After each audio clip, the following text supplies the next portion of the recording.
আজকে সকালটা অনেক চাপের মধ্যে দিয়ে কেটেছে।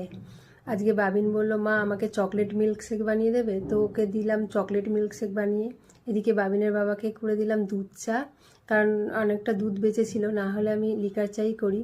আর এদিকে বিনস কেটে নিচ্ছিলাম। বাবিনের বাবাকে আজকে ব্রেকফাস্টে এই বিনস ভাজা আর রুটি দিয়ে দিয়েছিলাম। আর এদিকে বাবিনের বাবা অনেক দিন ধরেই বলছিল পালং শাক দিয়ে খিচুড়ি খাবে, তো আজ করি কাল করি করে করা হচ্ছিল না, তো আজকেই আমার মনে হয়েছে খিচুড়ি করতে। খিচুড়ি করলে কি হয়, অনেকটা সময় লাগে, সকালের দিকে অত সময় পাওয়া যায় না। যাই হোক, আজকে একটু তাড়াতাড়ি উঠেছিলাম, তাই সব কিছু মেকআপ হয়ে গেল।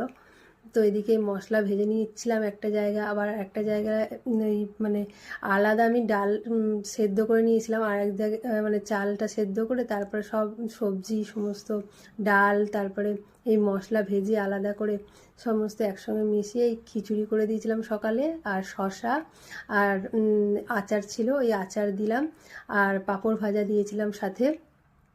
তো এইটাই ছিল আমার সকালের রান্না বান্না। Bye bye.